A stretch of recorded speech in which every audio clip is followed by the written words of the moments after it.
Well, welcome back to the One Big Thing podcast. I'm your host, Steve Campbell. Folks, it is hard to believe that when this episode drops, we are going to be basically bringing 2023 to a close. This has been an incredible year for me as a host of this show.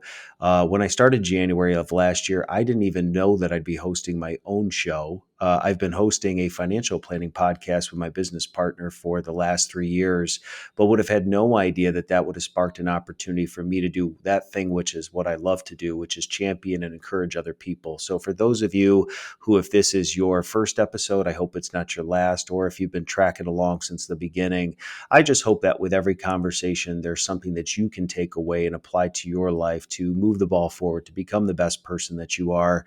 And I thought, what fitting way to end 2023 than to be honest and kind of run it back a little bit. Few episodes ago, I had the honor of interviewing JC Glick, who, if you're watching on YouTube, is on screen with me now.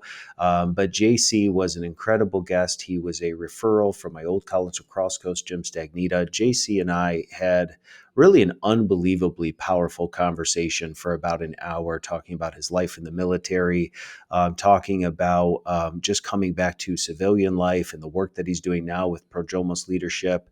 But we also talked a lot about just recognizing people that are struggling, talking about suicide. He had shared a little bit of his history with suicidal attempts. And it was an unbelievably conversation that in post-recording I went and listened to. And my microphone decided not to do what it's supposed to do, which is to be, clear and audible. And I was pretty discouraged after it because I thought JC did his part. And for me as the host, it was a technology issue. But I always am passionate about producing really high quality content. And so I had texted him after the show and said, Bud, brother, you absolutely killed it. This was incredible. I loved our time together. I just wish my audio worked a little bit better. I said, would you even be willing to come back on and maybe we'll re-record what we already did? And without hesitation, he said, sure. But like how life works, as we were preparing for this re-recording, we discovered, you know what? There was a whole lot that we kind of left on the table that if we had more time, we would have kept talking about. Rather than redo something that's already done, why don't we do what's relevant for today? And so I'm honored to have JC Glick back as my first ever repeat guest in the short history of the One Big Thing. So JC, welcome back to the One Big Thing podcast. I know I shared a little bit of your story. Is there anything that I left out that you think for a listener would be good to share on your end? First of all, thank you. I was honored and privileged to be on the first time. I'm super excited to be on again. I so enjoy speaking with you. I think you do such a great job, not of just having an interview, but having a conversation. And I really enjoyed it. So 20 years in the military, 11 combat tours, got out, was fortunate enough to write a couple of books, just finishing up my third book now. I get to work with Stags, who's just, an incredible human being, where we get to help companies and professional sports teams with culture and leadership and getting the most out of their people. I get to write a lot, I get to do all these great things. But what's great about it is I get to do them with great people. So I think that's the one thing is, I might get to be on this show by myself with you, but the truth is that I have not done anything alone in my entire life. I mean, if you look at my two books, they were both co-written by two incredible women who are absolutely spectacular human beings. I have my perfect partner, my wife, Jen, who continues to challenge me and make me think about some of the things that I write and presenting, how I write them. And so I think what I'd want people to know is, and I think, and I think you and I talked last time a little bit about comparative analysis, is we have a tendency to look at people and their successes or their accomplishments. And we don't necessarily see all their failures. And we also don't see the stuff that goes on behind the things that build them to be able to be who they are. So I'll tell you, like 90% of the things I think 98% of the things I think came from somebody else. I mean, some mentor who taught me. My wife is constantly, I mean, at 52 years old, I change my opinion on things now because of her perspective, because she thinks differently than I do. And she'll say something and I'll go, holy mackerel, that's so much better. And a lot of my article ideas come from something she says. And I'm like, okay, I got to write about that. And your perspective is way better than mine. So I guess if anybody were to know anything about me, it's that my ideas, my success, the things that I get to talk about are because there's a whole bunch of studs in my life that help me think about those things. I'll tell you this, man. I come across a lot of human beings in my lifetime, and I think what was very cool is, even though I might have been discouraged over the sound quality, it was still a quality conversation. And I know that when we released that episode, I was really just blessed and fortunate to watch your community, your network of people that absolutely love you, come and support you and listen and leave comments. And so, I think what I've discovered about you is you're a man of honor. You're a man of honor, not just because you served in the military for 20 years, but it's everything. It's who you are. It's from how intentional you are with every article you write, every book you write. And again, it's not just because you were in the military. I think it's foundationally just a part of who you are. And as we thought about, if we got back together and we really had a second chance to talk, what could we talk about that could really help a lot of people? And I think honor is something that's really lost in our society today. Honoring people, and if I think it's very easy to recognize dishonor because it's so often thrown in our face, that when you receive honor today, it's so humbling. And what I would say by that is my wife and I, in 2019, had the opportunity to travel on a missions trip to Ghana, Africa. I had never been on a missions trip. We went for 2 weeks with our church, and I had never been to Africa. And so this was my first time being there. And I got to tell you, for 12 days, I've never received so much honor in my life from the people of Ghana, just from the way that they served us unasked for. The way that they talk to us, their temperament, their body language. I'm not a person that expects authority towards myself, but man, when it is rightfully just given to you, it is humbling. And it's humbling because I think because of everything we see on social media today, everything that's on the news, everything that's in the media, there's just dishonor. We're getting ready to come into a political season, which God help all of us. No matter what aisle you sit on or how you believe, it's just giddy up. It's going to be a tough couple of months of bashing and negative news, and this person did that. And so I know that whether it's a heightened political season or whatever, right now it's the holidays and we're trying to celebrate with our family. Maybe we're thinking about the year that's been, the highs, the lows, the peaks, the pits. We're starting to think about 2024, and we say all these things, these mantras like the best is yet to come and next year is going to be my best year yet. But I think what's hard is like, how do we actually do that? How do we actually just make sure that come next December, we're not looking back and saying, I wish I would have done this or achieved this goal or done this thing? So, as you and I were kind of talking pre recording, we were talking about just leaving you with a positive message. And maybe part of that is just how to rediscover honor or how to be an honorable person. Because, man, if you're thinking that your headshot, if you're thinking that your tweets, if you're thinking that what you post in reels and videos, it's what's going to make you stand out. Yeah, maybe it will to the masses that don't really know you, because you can curate anything to look like you're better than you are. But man, if you can walk into a room, if you can walk into any environment and become a person of honor that really understands your own worth, understands your own identity, so that no one else is dictating to you your worth and your identity, then you can begin to love people and honor them, whether they deserve it or not, because that's what's going to break down kind of the walls of division and the negativity. So if I know you, you can take everything that I just said and run with it. But I know that that's a lot. But I want to champion you because I come across a lot of people. And JC, you are such a man of honor that if I could learn how to duplicate maybe some of the life lessons you've learned, and maybe that's a good place to start, is just sharing with listeners, like, what at 52, what are the things that you think you've learned along the way, or the things that have really molded you into hopefully being the best version of yourself today? Well, first of all, I'm humbled. Thank you. And I'm gonna tell you my perspective is I'm not an honorable guy. Like I've done so many dishonorable things, and I think maybe that's why I really focus on being more honorable.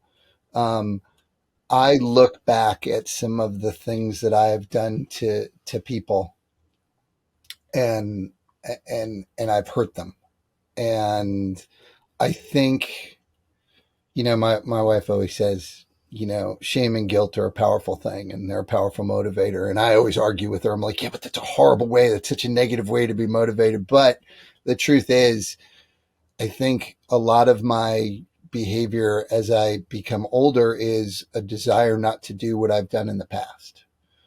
And I think that, and I've said this to other people. I don't know that I've ever publicly said it, but I don't I don't think I was a very good person before. I don't know that, like, I don't know where on the scale of badness I would fall. I mean, I'm not horrible. I'm not, but some people might say like, oh, Glick, he's horrible. He's a really bad person. And, and I look back at that and go, okay, I can't really control what people think of me. I can't, but what I can do is control my actions so that I won't look back again and say, I'm really sorry I did that to that person, or I'm really sorry I did that to that group of people, or I really don't like how I showed up there or how I behaved. And, and it's not I wish I could say I do it all the time and I do it well. I think I sometimes react instead of respond, and I don't. And I sit back and hopefully I catch myself eventually and say, ooh, I don't like how I did that. And whether that's with my wife, with my children, or with strangers. And, and the goal is to, I think, one, be a little bit self-aware of when you're behaving in a way that you're going to look back and go, I wish I hadn't done that. Right. I think it's a problem when somebody acts a certain way and then they justify, like, well, I did it because this person was just, okay. You allowed that person to control your behavior, and that's never okay. It's never all right.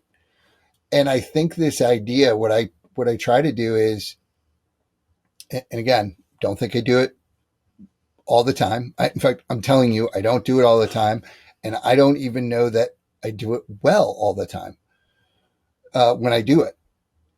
But I really try to think, how are my actions going to impact anyone around me? Right. And it's easy when you're thinking about consequence, right? Like, hey, how will this action affect my wife? Right. Because there's a consequence. If I upset her, like, I'm going to know about it right away. Like, there's not going to be there's not going to be like, well, I'll never see that person again.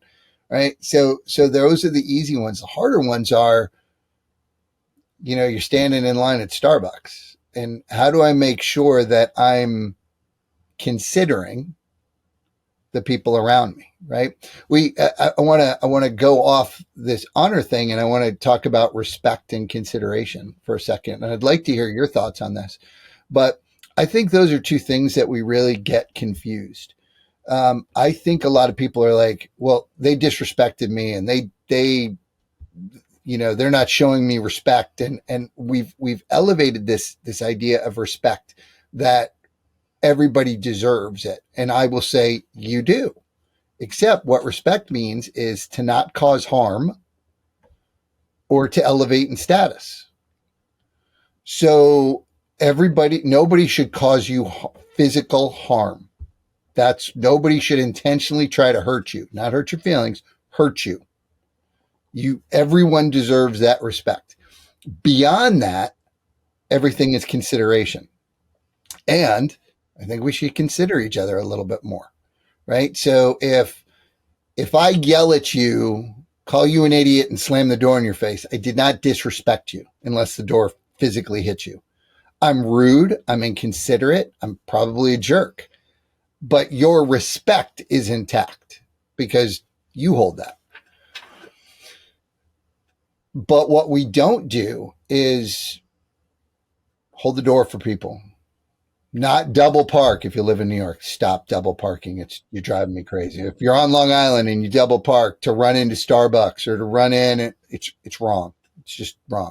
If you have park in a handicap spot and you're not handicapped, you're just not being considerate. You're thinking about yourself and elevating yourself over others. And I think that's what we have to do a little bit more of, is not consistently elevate ourselves over everyone else.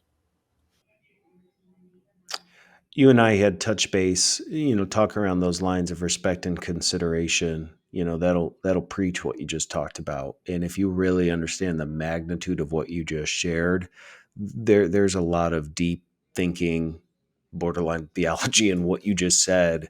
That I think that's where the blurred lines come in. And you and I had talked just a little bit before we came on, that I think understanding, really for yourself as a person, the difference between, what you have control of and what you don't. There are a whole lot of people that spend a lot of mental time, mental space, mental commitment dwelling on things that they truthfully at the end of the day have no control over.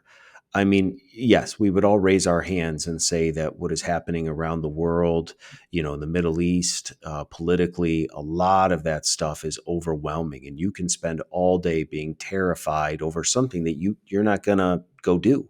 You're not going to fix, rather than like being the best parent you can be to your child who's in the room with you present. If you're mentally always somewhere else thinking about someone else that you will never have the ability to impact, what would it look like if you began to impact the immediate people that were dependent upon you? And I know that sounds so simple, but I think if you were really honest with yourself, there's many times that your children, your spouse is right in front of you, and you're on your phone endlessly scrolling, reading news, reading tweets, doing things, which every time you consume that bit of information now distracts you even more. And I'm not saying don't be an aware person of what is happening around the world. I mean, no, we should honestly have as much information as we need to know how to direct our lives, but there can be an overconsumption of information and rabbit trails and rabbit holes that we go down of information, misinformation, that big buzzword, however you deem that. But I think when you're talking about that whole idea of, respect, in the other side, is I think what's hard for a lot of people is to be so assured of who you are as a person. We are so quick to point the finger on JC, you need to be better. JC, there's been something I've been wanting to talk to you about, when it's like, man, I haven't even addressed my own stinking thinking, my own stuff in my own life, that I have self-sabotaging thoughts that come to me, that I have a very negative viewpoint of my body or the way that I am as a father or as a husband. I have ways that I talk down to other people. If you don't ever address that stuff first, then we all have so much bandwidth. We all have so much energy that we can give out. And I think what I've realized in my life is the more that I work on myself behind closed doors, first and foremost, self-talk, journaling, meditation. For me, it's prayer. For you, it could be anything. But spending time by myself and really thinking about when thoughts come that I know are really not my best and for me, like, man, where did that thought come from? Like, is that a real thing? Like, am I really a bad dad? Am I really a bad husband? Am I really a bad coworker? Or is it just something that is always, trying to infiltrate kind of my mind, and taking hold of that and being like, hey, if there's some truth in some of these things that are coming to my mind, and there's some core convictions that I have of like, you know what? I probably could be more present as a father with my kids.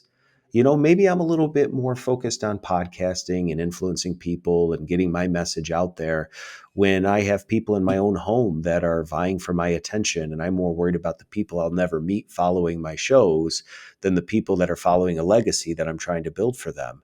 And that sounds really deep, but that's like the stuff that hits me between the eyes, where I'm like, man, if I work on that first and I get that right, and I become the present husband and father I can be, then when I'm out at Starbucks or a Target and I see somebody, I am more aware of maybe their suffering. I am more aware of their body language. I am more aware of their body disposition, that I can be available to them. And these could be perfect strangers. These could be people that could just use a door being held for them, or a purchase of their coffee, because you can see that they're obviously frustrated today. And it's those small things that I think are very hard to begin to become aware of if you're first not fully aware of yourself, your motivations, your values, who you are. So I want to give grace to people that are like, I love what you two are talking about, but I just don't have the energy. I just don't have the means. I can't even figure myself out. And you know what? Maybe this episode is just acknowledging, like, you're absolutely right. Like, you can't go do these things if you haven't been really honest with yourself and taken a personal assessment and looked back on the year it's been and said, man, what are the things that I did really well this year? What are the habits that I cultivated in my life? What are the rhythms that I cultivated in my life that have helped me become whatever versions of myself, or eating things, or physical routines, or books that I read? Don't always just focus on the negative and like, next year I want to lose weight, next year I want to be better financially. Those are all good things to want to ascribe to, but celebrate the things that you have done well, because you got to keep filling yourself up. So I think from my standpoint, my own personal evaluation, I can only be fully present, fully aware of the needs of others when I first have addressed my own needs, not in a self-care, self-help, like it's all about me, but taken care of. Like, at the end of the day, I'm me, I'm a person. I have my own needs, I have my own desires, and I need to first of all, work on myself before I can ever demand the respect, the honor, or the consideration of another person. So that's just stuff that I dwell on. It's really hard to communicate that because everything is so loud. The media is loud, social media is loud, like everything is loud, that like if you're just like, JC, if this is just you and I between two microphones and no one ever hears this, but we encourage each other and push each other to be the best versions of ourselves, then it's a win. But I also got to believe that this conversation today is going to have some people go, yeah, this is what I've been thinking about. And it's healthy to know that there's two guys out there that kind of are thinking along the lines of what I've been trying to work on. And as you're saying this, I'm thinking of kind of this. There's this wave, right? And there's this place, and the human condition. I don't know that it ever feels good. So, or maybe the less aware we are, the better it feels. You've got on this one end of the spectrum these individuals. They're always right. Everybody else is always wrong. They don't have any self awareness, and they hear things like, oh, you should be kind to yourself. No, those people need to actually look at themselves. Let's say those people all of a sudden have an epiphany and they start to look at themselves. Their self valuation actually goes down, and they start thinking they're horrible at this, they're horrible at that, they're not good. They do, even an action then labels, you made a bad choice as a parent, you made a bad choice as a spouse, not a catastrophic choice, but a bad choice, and all of a sudden you're a bad parent, you're a bad spouse. Um, and that's when you say, like, well, you give kindness to other people, you give grace to other people, give a little grace to yourself. And then if you give too much grace to yourself, then all of a sudden, again, everybody else is jacked up, and so there's a band of excellence in the middle there that's interesting. But I don't know that it's ever comfortable, and I think that's a really hard band to stay in. I think I've been on both the high end and the low end, and on different days I might even be in the high end and the low end. Um, I think something that Stags and I talk a lot about to teams is who you're looking out for. All right. So one of the things that you were an athlete, I was an athlete. One of the things that athletes tend to focus on is themselves, right? So think about watching film. Who do you watch in film? You watch you. You don't watch your teammates. You watch you. When the coach says something, that's across the team, you always say, oh, that's me. That's like he's talking to me. Oh, I did that. Or, oh, I screwed that up. Or, wait, are they talking about me? We immediately go to ourselves. And one of the things that we tell players to do is, if you're on a team of 30 people and you're worrying about yourself, well, there's one person who's looking out for you. But if you're in a team of 30 people and you're looking out for your teammates and how they can get better and how they can improve and how you can support them when they do something great and you can support them when maybe they fall a little short. If you're worrying about how do I make my teammates better and everybody's doing that, well, now 29 people are watching out for you. And I really think that that's not a horrible way to look at life. And it's a hard way to look at life, because if I'm worried about everybody else, how am I worried about me? But if I have those kind of social contract, like I know I worry about my wife and I worry about my kids. And I'm going to say something that's going to sound bad and then I'll explain it. My wife is 100% looking out for me. My kids are not looking out for me. Now, that doesn't make them bad. That's exactly, as a parent, I don't want them to look out for me. I want them to be, the oldest is, 26 and, with stepkids, the youngest is 17. And I want them to be focused on learning how to be an adult and a human, and the prefrontal cortex, and none of them is developed. And like, I have them worried about me is not what I want. That's not what I want as a parent. If they don't even consider me, I'm okay with that, because they're building their lives and they're becoming humans. But I know that when they get to be in their 30s, there's going to be this symbiotic relationship where I'm looking out for them, they're looking out for me. And I think that that's what we should try to get to as it'd be wonderful if we could have it as a world community. I'm not shooting that high. I'd like to have that as an American community where Americans are looking out for each other instead of being brought into this false binary choice of you're either for us or against us. If you're against this and you're against all of this, and if you're for this, you're for all of this, which is just nonsense.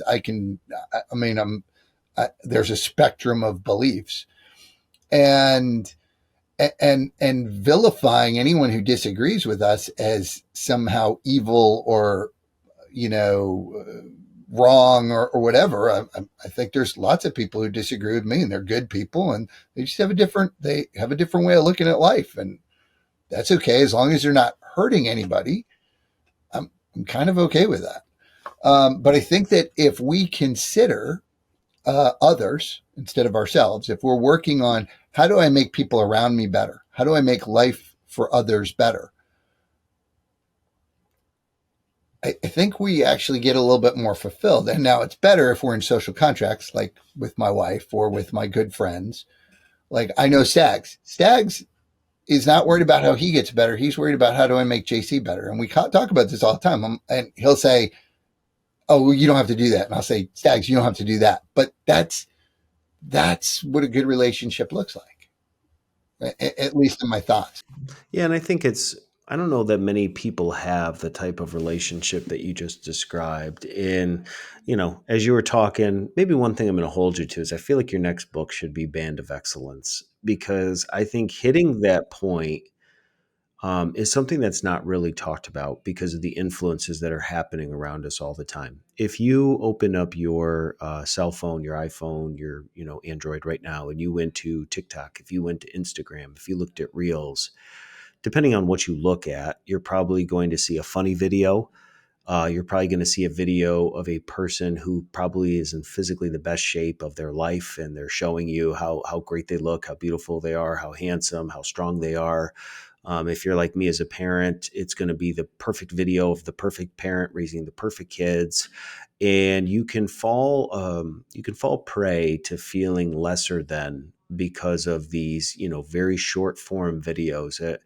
We purposely choose to open those apps and kind of sabotage ourselves in a way, but we can really begin to have detrimental thoughts towards ourselves because, again, we are watching curated videos from people that know how to produce content in such a way that elicits emotions and shows the best parts. But what you're talking about is having the awareness to realize that that band of excellence might be a moment by moment thing. And, for me in my life, I can wake up, when my alarm goes off at 4:30 in the morning and I go to the gym. I feel great. I have to go to the gym before, my whole family wakes up. And I always feel like I can do anything first part of the day.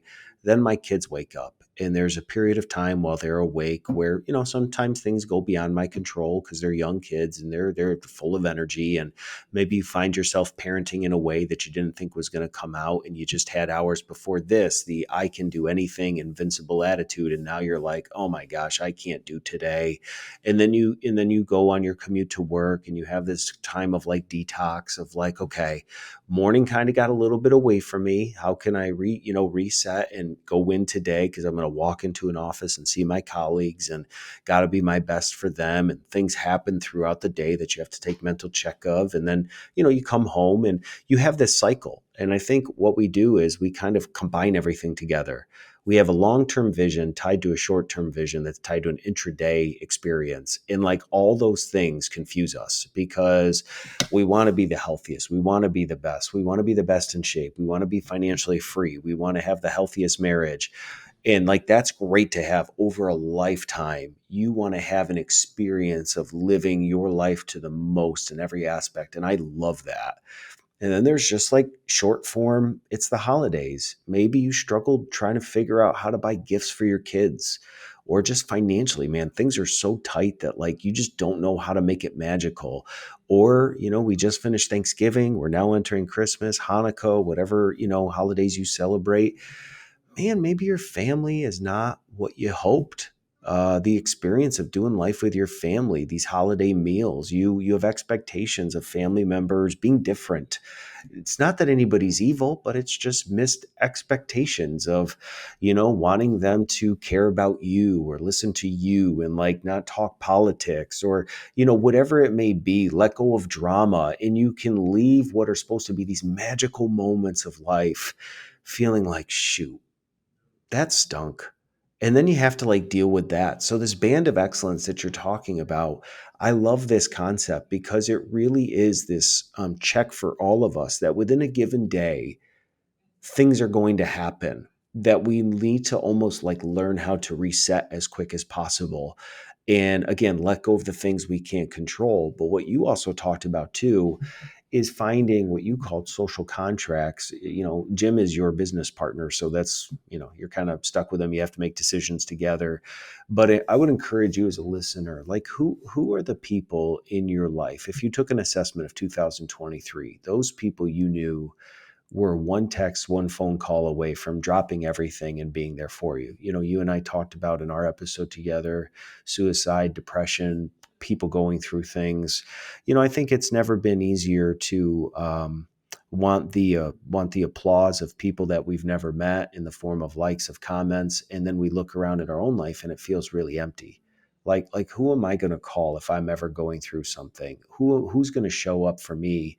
And I think what I've experienced too is we have sometimes unrealistic expectations. We had just talked about family, we had just talked about moments. I think we sometimes want people like you described your relationship with your wife as being 100% caring for each other, and then with your kids like you want them to focus on other things. And I think sometimes we get disappointed or disenfranchised because we're so excited maybe about the things we're accomplishing or working on or, trying to apply. And you call, a family member, you call a friend and you want to talk to JC about like, hey man, did I tell you what just happened to me? And you're so excited and you tell them and they don't give you the response that you were hoping for, whatever that may be. I think for my own personal reflection is sometimes I get disappointed making content, doing things that like you want other people to like realize what you're doing or like understand it to the depth of like how you do and almost like celebrate the way you do. But it's your life and it's your journey.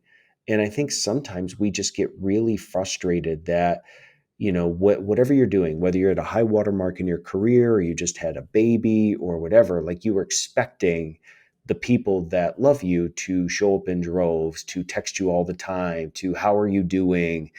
How's it being home? How's that job going? Hey, loved your episode, loved this thing, loved your book, loved your article. and you can just sometimes feel really alone and isolated. You do something, an action, as a parent, as a spouse. You produce a product at work, you produce a piece of content, you release it into the world, and yeah, you're human. It's nice to know that people read it, listen to it, consume it, and like you'd love for them to reach out to you and be like, JC, man, I was crying reading, or I was experiencing what you were saying, and sometimes it's crickets. And I think a lot of my 2023 has just been like me learning how to not become tougher or more calloused, or I don't even know what the term is, but like just reminding myself, like, why am I doing what I'm doing? Is it for the applause of other people, even my spouse, or am I doing it because at the end of the day I know it's the right thing to do? Honor is the foundation of my life. I live to encourage people, whether they receive it or not. Like, those are the values that I hold true. And if those are the values that I, as your host of this show, hold true, then it doesn't matter whether you leave a review of this show or share it with a friend or comment how much you loved it. But if I'm human, that stuff can easily bother me when that doesn't happen. So I think as you were talking, what really sparked me is just my own evaluation of myself of like, why does it matter whether people say anything to me or not, as much as like if I feel like I'm on a clear path and a clear mission to help change one life at a time, then I'll do that regardless of whether people acknowledge it or not, or talk to me or about it or not. So I feel like, I don't know, that's just something that in my journey this year that, man, I wish I would have done a little bit better with, which is just stay focused, just keep going regardless of whether people say something to you or not, because your life is important to you, and it's not that it's important to other people, but they have their own things going on. They're working through their own issues. They're working through their own challenges. So just because they're not at your beck and call and wondering how you're doing all the time, maybe doesn't mean that they don't care. They may not even create an open door. So my challenge to you, and I'm going to give you some time here, what I've learned to do with this, my self-application, is to give away the thing that I need the most. So for me personally, if I would love for people to say, Steve, how are you doing? Steve, how's work? Steve, how's this? Because it gives me an opportunity to share something that I'm like not just going to start talking about at the table. When I know that there's an invitation to share those things, I come alive because I love what I do. I love my kids. I love my wife. I want to talk about this stuff. If I feel like, man, I wish somebody would ask me, then I challenge myself to say, when I sit down with JC today, I'm going to make this conversation all about him. And I'm going to give to him the thing that I need the most because he's going to come alive. And so, like, that's been always my MO in life, which is like, how can I give away the thing that I need, because it always comes back to you one way or another. And you are a huge testament of that by being back on this show and the texts you send me and just how much you appreciate our conversation. That stuff is fuel to me because I know you're not just saying it for the sake of saying it. No, actually, I love what you just said. I mean, I think, giving what you'd like, as long as I think it's beautiful. And the caveat to it, or the dovetail to it, is as long as you don't expect it back in return. Right? About I don't know, maybe it was 6 months ago or so, I wrote an article about leadership is a one-way street. Right? You have to absolutely love those you lead and have an expectation that some of them will hate you, but you have to love all of them. You don't have to like all of them, but you have to love all of them to lead them. And you have to know that that does not have to be reciprocated. And that's why leadership is lonely. Leadership is tough because no matter how great a leader you are, if somebody hates you. Um, and I think that, it's interesting. You were saying something about like, I want people to, I want to make a difference. I want to make an impact, and I want to know that I'm making an impact. And I think that one of the things that I've started to do, and I think you and I have talked about this, is when I create a piece of content, whatever that content is, I'm doing it just because I want to. Nobody cares. Nobody's going to look at it. I assume, like, I'm going to be 100% honest. I share my articles on Instagram I assume that no one goes to the link and clicks the article. All they look is at what the Instagram post says and they move on. I think it probably happens on LinkedIn as well. But I will tell you that I have no expectation. But then when I get a note that says, "Hey, I read your article on this and I really liked it. I really enjoyed this perspective," or "Thank you, I was feeling this and I needed to read that." Those become more special. And I think that if I got those all the time, there's a danger, because I'm human, of going, "Yeah, of course you did. Like, that's what I'm doing. Like, yeah, I'm helping people." And I think we have to look at, I wrote I had to write an essay to get into grad school, which I don't know if I got in yet or not. So maybe this didn't work, but I had to write this essay about why I wanted to be in this program. And I, I looked at these things, these accomplishments that I had done. And so, like, my first draft, I basically talked about myself, like why I deserve to be in that program. And I was like, that's not right. And I must have, I wrote this thing probably like 10 times. And what I got to was accomplishments. The things that you are able to do are not necessarily accomplishments, but they're foundations for how you can help other people. And I think if we start to look at that, it's humbling, right? It's not, well, I did this, I did this, I did this. It's, this allows me to do this, and this allows me to do this, and this allows me to do this. So, the goal, and I think this is your goal, and this is why I think I really enjoy being on your show and I enjoy our interaction, is because I don't think you care how many listeners you have, but I think if you have more listeners, that allows you to do this and make a greater impact, right? It's not about, well, I have 500,000 listeners. It's 500,000 listeners allows an impact or influence to bring another person in, to help them get influence, or to get another idea out there that's positive for people or whatever. And I think, if again, it goes back to that piece of, how am I looking out for everyone else? Right? So we shouldn't look at our own accomplishments as possessive things. We should look at those accomplishments as things that we're allowed, that give us the foundation to give to others. Accomplish, I got this degree, so I can do this. I got this, award, which allows me to do this. And I think that's a good first step in, one, how we look at ourselves, and maintaining that humility. But two, again, takes the focus away from us a little bit and puts it out towards other people. So maybe now, it's not all about me. I'm considering others, if that makes sense.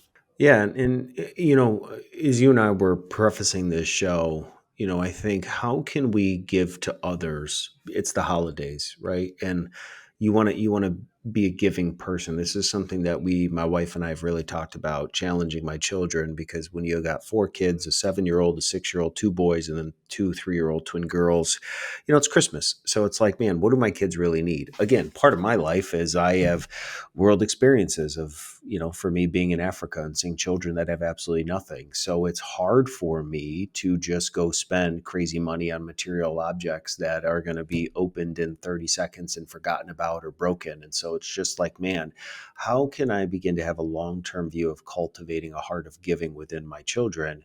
That took me years and years to figure out what that looks like. And so we are going to try in 2024 to create opportunities for our kids to understand the impact of giving.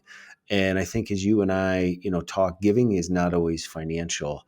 I want to give some real practical things of maybe what people can try to implement, right? If you have been feeling stuck in this past year, 2023, there's a heaviness, there's a weight. And I'm not talking about like physical weight, but your soul has been heavy for quite a while. You've been carrying things that maybe you should carry, maybe you need to let go of, whether that's family issues, marital issues, you don't see your kids as often as you want to, maybe you have broken relationships with your siblings or whatever it may be. There's a weight that you have been carrying in life. I want to give you some things that can help you break free, and it's going to sound challenging, because what I'm going to tell you is you're going to have to give what you don't think you have the ability to give, because it's going to set you free. I think if you're in this state, when you get to the end of the day, when your pillow hits the bed, you might tell yourself, whether out loud or in your mind, I'm exhausted. I wish somebody would see me. I wish somebody would ask me how I'm doing. I wish somebody would give me a break. I wish, when's my break going to come? When's my season? When's this next chapter of life? I'll be happy when I have XYZ. I'll be happy when whatever it may be. Maybe that's kind of where you've been. Let me give you some practical things that maybe you can do that'll cost you, but will end up paying dividends for you.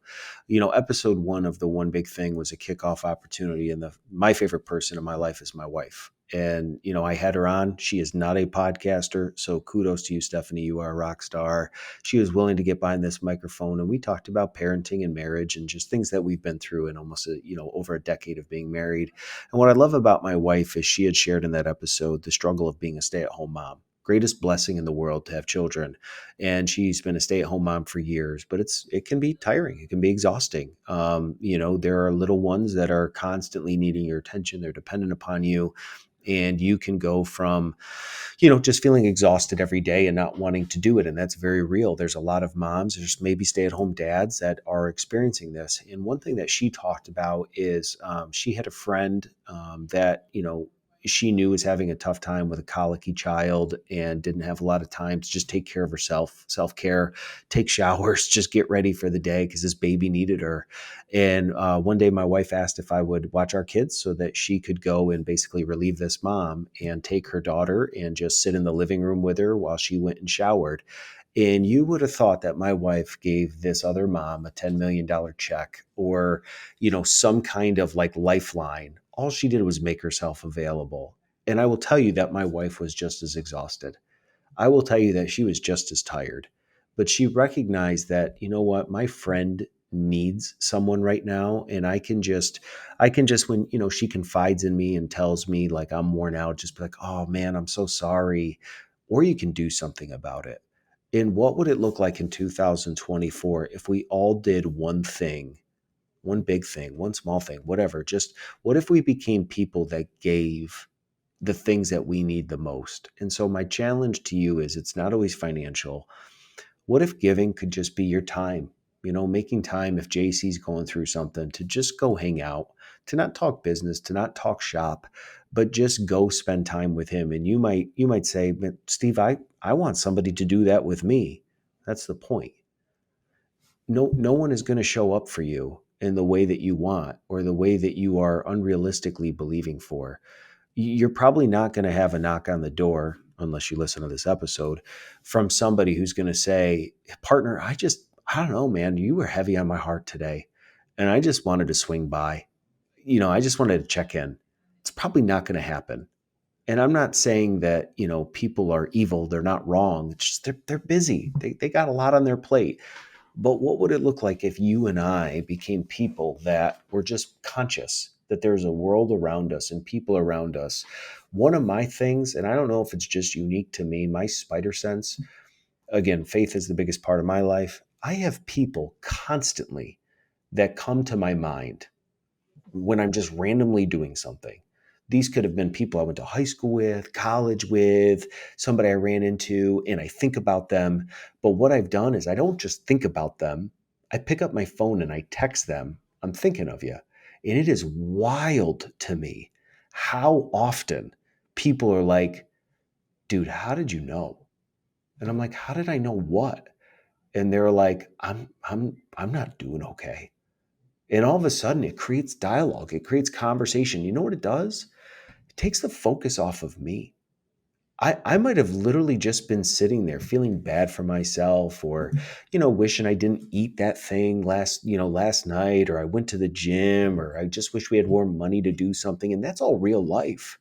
But once you enter into somebody else's story, in a way that's meaningful and you have that human connection that you and I talked about in that first episode, you don't have time to think about yourself and what you don't have. You're just human instinct kicks in to be a giver.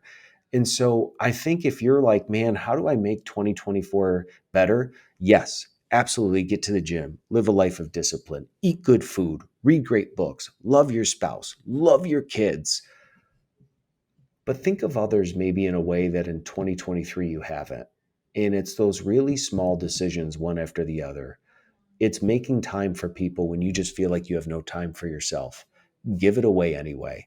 I have never been disappointed when I have got out of my own way and loved somebody else in a way that I didn't think I had the capacity to do. It actually fills me, and it sounds wild. You will be filled up in a way that you can't explain when you give what you don't have away to somebody else. And you're not going to change the world by putting a name of a politician on a billboard in your front yard and pounding it in and saying this is truth to me. It's not a flag you're going to wave in front of your house. It's not a shirt you're going to wear. It's not a hat you're going to wear. It's not a hashtag on social media, what causes you stand for. That is not going to change the world. It'll bring awareness to things that you want people to be aware of. But what's going to change the world is being relevant, present, humble, honest, transparent, and just available. And again, the challenge is if we think about our day to day, our weeks and our months and our schedules, none of us are really available. I mean, the demands are very high. So this is not just like, hey, have you been wondering what to do with all that extra time you have on your hands? That's not the message. It's your life is jam packed right now, but there is a weight that maybe you've been carrying for quite some time that you need to learn how to let go. The way that you are going to let that weight go is not just by dwelling on what hasn't been, but it's by getting out of your own way, giving of yourself what you don't have to somebody else in need. And by being a bridge, a lifeline, a connection to somebody else, you will be filled in a way and have your needs met that I can't explain to you. I can't show you. There's no, reel with emotional music that's going to come on and demonstrate this. It's just, I promise you, if you will go do this little step, give away what you don't have to somebody who needs it, you will get everything that you desire. And you'll be like, holy crow, like it actually worked. So sorry, I went on a little rant there, but that has been something that's inspired me. I think you're spot on, and I think that the first step of that is to those closest to you, like you're doing, and I think the next step is to do it to those that have very periphery touches, right? The barista at Starbucks. I'll never forget, and it stays with me. My wife and I were going to a doctor's appointment, and the receptionist was incredibly rude. And I said something, and she was rude. And I said something else, and she was rude. And I think, my natural reaction was to be like, hold on, like, what are you doing? And I stopped for a second. I went, are you having a bad day? And she looked at me and she went, yes, it has been really tough. I said, what's going on? And she started telling me about all the drama that's going on in her office and this and that and at home. And I was like, wow, that's a lot. And you have to deal with all these people coming in, you know, today, as opposed to, well, look, you also got to do your job. Right. But I didn't say that. I said, well, this is going to be tough. And I'll tell you what, um, every time I see that woman now, you would think that I was like her best friend and all I did was not respond to how she was behaving, which we do a lot, right? We tend to reflect what, what, uh, what other people are giving us. And one of the things I'm actually, I've got it on my list along now with Band of Excellence. Um, One of the articles that I'm going to write is, as a leader, you either have to be a picture or a mirror, right? So if you're a picture, you got to like, let me show you what I want it to be like. Let me explain to you. Let me illustrate. Let me be the picture of what I want you to be like. And sometimes you just got to be the mirror. Like they're awesome. So let me just explain to them how awesome they are. Let me be the mirror to who they are. Like you guys are killing it. You're amazing. You're wonderful. And I think that that picture or the mirror thing works in life, right? It's not just a leadership thing. It's a life thing. If you're giving me something that is not something I want to reflect, I can give you a picture of how I want to be, how I want you to be, right? So I'm going to ask you questions and I'm going to, no matter how rude to me you are, I'm going to be nice to you. Because again, you're not disrespecting me. There's a million reasons that, Socrates, Plato said, everybody's fighting a battle you know nothing about. There's a million reasons you could be in a bad mood, and I got it. You shouldn't take it out on me, but you will because you're a human being, and it's easy. And I'm nobody. I am nobody to you. So let me become somebody to you, and let me be the picture, knowing, well, this might not work. I mean, I remember that incident with that receptionist probably because it doesn't happen all the time. Sometimes, somebody will be rude and I'll be like, "Hey, I got it," or there won't be time to say something, or I'll still be polite or pleasant, and they go on their way. Okay, but I know what I was, because maybe somebody around was watching this interaction. Because how many times have you been in a checkout line and you're watching somebody behave a certain way and you're like, wow, like, all right. Or you see somebody do something awesome and go, oh, I love that. I need to be able to do something like that. And I think that if we can start doing exactly what you're saying, and we start doing it with our inner circle, and then we start to expand it with our outer circle and our further outer circle, until that we're doing this and nobody's expecting anybody to be Buddha or Christ, right? I mean, there's a reason those all those folks are special. What I think is what we're talking about is just being aware, thinking, giving it deliberate, conscious thought in a real way. And it's got to be authentic, right? Because everybody can tell when somebody's being nice inauthentically, right? I mean, like, those people that, I always see it as a little bit passive aggressive. They're saying really nice things, but they don't mean it. And I know it's not really passive aggressive, but it feels like, I'm like, you don't really care. Like, you're asking me a question you don't care about, or you're saying all this nice stuff to me, but you don't really mean it. You just think that makes you a good person. And some of that's probably just me and the way I was raised. So I'm not faulting them, but I do think it's important that, I'll tell you a very quick story. Um, the first like 5 years of my transition, 6 years of my transition out of the military, I thought I had to be somebody different. I thought I couldn't be the guy that I was in the military. I think, one, because we're told we can't be, and two, because I thought that the civilian world was really, really different. So I wasn't my authentic self a lot of the time. Um, and I think it showed. And the friction points that I had when I wasn't my authentic self were absolutely because people could tell I was being inauthentic. I was trying to be this really, overly sensitive, overly, thoughtful, as opposed to just being me and speaking the way I speak and doing that. And I think that and I still fall into that sometimes. I think that, you're in this situation, you're in this setting, you're in this environment, you have to behave this way. And there's this fine line. Again, it's a band of excellence of, okay, what are the things like, where I do have to watch certain things that I say because that's just nice to do, that's considerate to do for the people around me. And where is the, okay, well, but that's not, like, this part isn't you. And the people who always say, like, the worst thing you can ever say in my mind is, well, that's just who I am. Well, that just means you're probably an asshole and you're just going to continue to be an asshole. Like, it's not like, be you, but be the you that you need to be for that situation in that environment. And I think that's really, really important. And something that I think, you know, I did struggle with. I think there's times when I still get it wrong. I'm like, ooh, am I too much me? Am I too much like raw me, not thoughtful me? Am I being too thoughtful and not being me at all?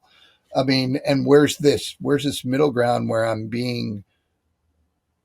honoring those around me, and I'm honoring myself, and I'm saying, okay, well, this is kind of this is this is me applying these things. This is me applying these things, right? And I think that that takes a long time.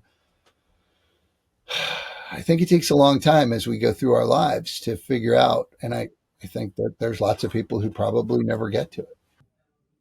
Well, I want to be mindful of, I know you got a hard stop here, but even just that framework that you just left us with all at the end, it sounds so simplistic, a picture in a mirror, but maybe that's where a lot of us have missed it. And, as you were just even sharing that analogy and thinking about a picture, I was, thinking of a museum, and artwork is artwork. Obviously, the person that put time into it curated in such a way and stuck it on a wall. There are going to be people that walk into that museum that will stop dead in their tracks and behold the beauty, and it will change them and inspire them. There will be others that go, I don't get it, and keep moving.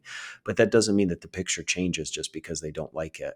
And I think maybe that's where the breakdown comes for a lot of people. You have to know what you stand for and who you are to model behavior, but you also have to be willing to do it yourself. And there's times for having the mirror. So normally at this time, I do a start, stop, continue. Since JC is a repeat guest, I will let that go for today to wish everybody a happy new year. If you've been tracking with me since episode 1, and the one big thing has meant anything to you, there's really a couple asks that I would have. If you are an Apple user, get on, subscribe to the podcast, leave a 5-star rating and review. Not begging, it just helps the analytics. It helps Apple know that this is a podcast worth people's time. So it'd mean a lot to me. But also consider maybe sharing these episodes with family, friends, people you think might impact them. Again, like JC said, I am never a person who it's about number of downloads, but I do understand the more people that we reach, the multiplication effort that can take place of touching one more life really matters to me. And I am biased, but I think that these are some of the best, most meaningful parts of my life and conversations. So, JC, I want to thank you for coming on the show, making yourself available. We'll have contact information of him in the show notes. But honestly, on behalf of Steph, myself, my family, want to wish all of you a happy holidays, a happy new year, and let's make 2024 the best year yet by being super intentional about being honorable people that can give even when they don't have the ability to do so, because you can change the world one person at a time. And it starts with one big thing, but it's a lot of small actions in between. So thanks as always, and Happy New Year.